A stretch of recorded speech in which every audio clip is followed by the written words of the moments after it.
channel. I'm Tessa. I'm Savannah. We're back with another video. And then can I do 2 regular McChickens? Extra mayo? Okay, so we have our food and it's secured, and we're doing a mukbang, however you want to say it, but I say mukbang. Yeah, okay. Also today, what is it called?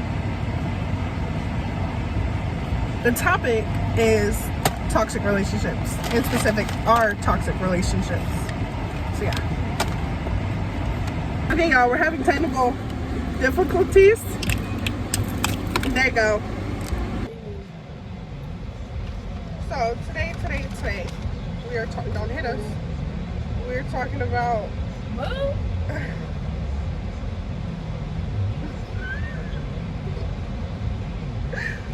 Today we were talking about. Better have that money ready.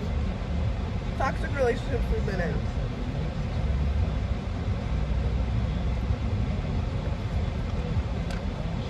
I guess I'll start. Things my ex said that I stayed. That part. Why did you do that? Okay, we're having a mukbang for the 500th time. Mukbang? Dang. Whatever. We're having that. Where you eat food and you talk. Okay? Just talking about random shit at this point.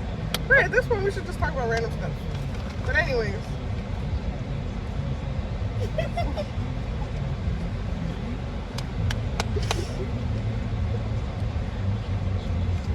Heather's ex, bro.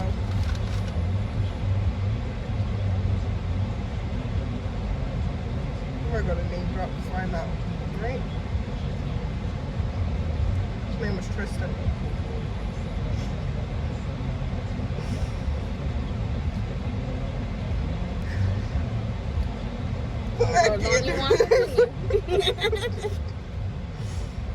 Alright, we'll get down to the dirty. Or not the dirty, the nitty gritty. You know what they say? I met him in 6th grade when everything was sunshine and rainbows. We started dating in 6th grade. Everything was all fun and dandy and all that stuff until a couple times we broke up and got back together, and next thing you know he was trying to get girls to dump me, saying stuff that I said that I didn't say.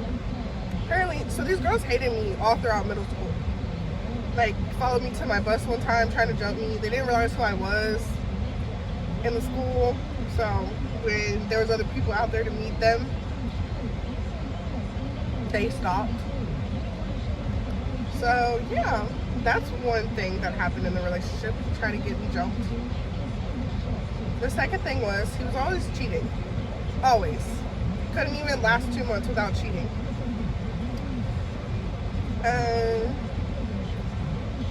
Now this lasted from 6th grade all the way until a year ago. So from when I was 11 until I was 18. It lasted. This is ridiculous.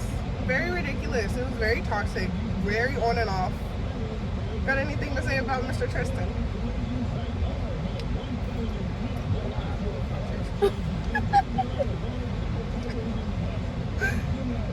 Stop watching my stories. We're done, my friend. I'm happy in a new relationship. Done with you. Period. She got her a new man.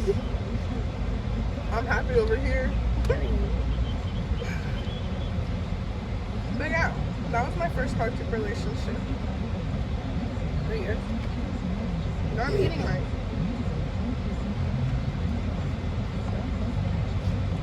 Yeah, go ahead and tell them about yours. Me personally, I feel like mine wasn't that bad. Like, obviously, yeah, there was stuff in it. I feel like it could have been worse. But, anyway. Toxic relationship is a toxic relationship. I don't know. It's your toxic relationship. Well, I'm just saying. So I've messed with this boy named Terrence. I guess we just messed with That's just the tease. and manipulative, and very started getting very disrespectful with me and her. I was very blindsided. I feel like that was like my first relationship that I've really been in.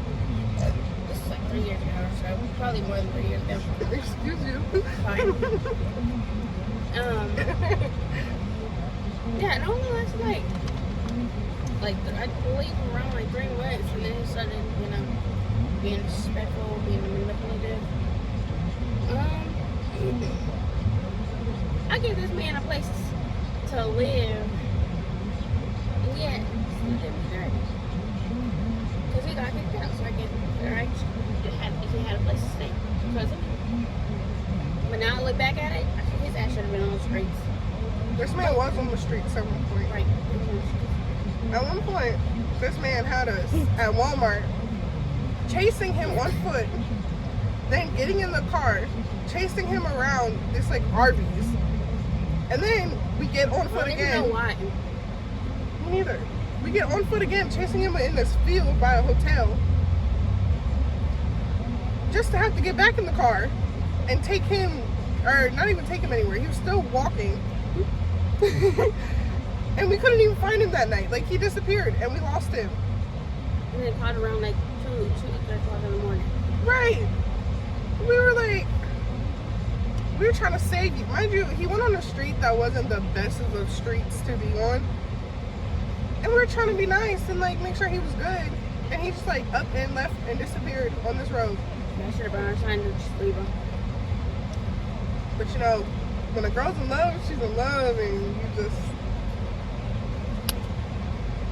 you get I wouldn't say I was stuck. in love. Very delusional though. I'm just delusional. Just like to miss all the red flags. Because that was obviously my first relationship, so of course I'm just gonna be blindsided about it. Then I kicked in, so there's like a whole bunch of stuff with that relationship.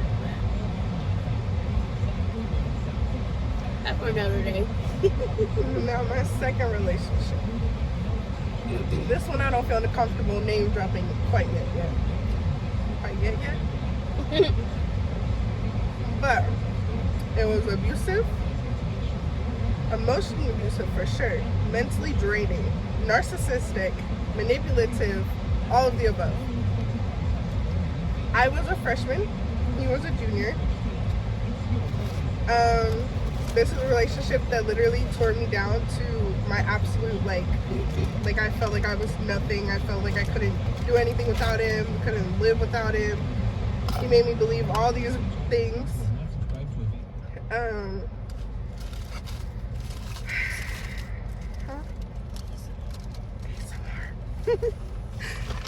But basically,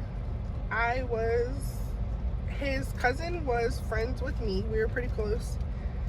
And he texted me on Snapchat. He had a girlfriend when he texted me. I was in a relationship when he texted me. And that's what she thinks about him, by the way.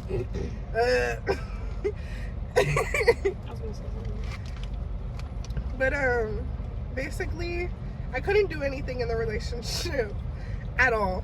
I had one friend. She was the one friend. I could only spend time with him. Like, I literally saw this man 24/7. He would cut himself, disclaimer, suicidal, all that kind of stuff. He would cut himself in front of me. And there's this one time he did it in front of everyone else. He cut himself with a stick, and basically when I found out that he did it, there was blood that was on me, and I was mentally not okay either. Like, I had just got out of the hospital. And on top of being in the hospital, he cheated on me while I was in the hospital. I didn't have my phone for a week, and he cheated on me. You couldn't be without me for a week, that you go and cheat on me with a girl that it was in my class. And that was the first time he cheated on me. Mentally, it started getting really bad, like, towards the beginning. We were only with each other for a couple of months. We were on and off. And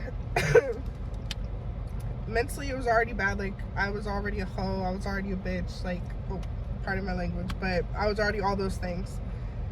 And Then we broke up. We were still talking to each other, but he was very much like, oh, we're gonna get back together, oh, things just have to change, blah blah blah. So leading me on. He gets in another relationship, but still leading me on. Then we finally get back together, and there's this girl. I'm not gonna name drop her either, because we've solved our issues. We're not friends, but we've solved our issues. And she was pretty close with me. I would consider her one of my best friends. And there was a Sunday night that she came over. We got back together this night, and I told her how in love I was with this dude, how he was my everything, blah blah blah. So that was Sunday night. Monday morning, I get a text from her saying how she's so sorry that she wished she wouldn't have done what she did, blah blah blah. And I wake up and I go to text him, and he has me blocked. And I'm like, what? Why am I blocked? I text her and I'm like, what are you talking about? What's going on? Do you know why I'm blocked? And she ends up telling me, mind you, this goes on for like hours. She finally ends up telling me that him and her she went to his house. She then kissed him. Supposedly that's intercourse. Basically, that's what I assumed. They had intercourse, because later on I find out other things. But for right now, all I'm being told is that they kissed and that she went over to their house. And I'm still blocked by him. He still hasn't contacted me, hasn't told me anything. He finally unblocks me and basically like manipulates the entire situation, turns everything around on me, how it was my fault. I wasn't calling him for hours. My job was asleep. I'm depressed. I was asleep for hours. That's what I was doing. And he turns it around on me, saying how I was not talking to him for hours. I ignored him, blah, blah, blah. And basically I was like, okay, whatever. So I cried about it. I was upset about it. Still talked to him. Still friends with him. I was so mentally like drained by him. I was so like, I was literally taught by him that I needed him in my life to be okay. And basically I kept him around for a while, and one day he asked me if he could have chlamydia by only kissing somebody.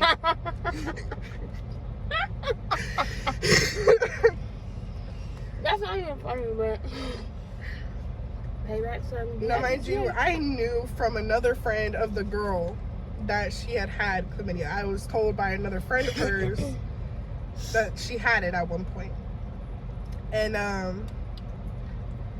so when he told me that, I was like, I automatically knew that you can't get chlamydia from kissing somebody. So I was like, okay, so you lied. So this whole time I was led to believe that you only kissed this girl, and you sat in my face and you still lied to me about it. So at that point, it was the end of us talking to each other. We were done. And then I went back to the first toxic relationship, which it all went in cycles, okay? So that's our toxic relationships. Not her proudest moments? Not my proudest moments at all. No, not either. That's why I just play the fields. But I'm happy now. I'm in a happy relationship. I went through all that shit. I'm sorry for me cussing again. And that's my brother-in-law. Went through all that stuff just for me to end up in a happy, okay relationship. I got a promise ring. See?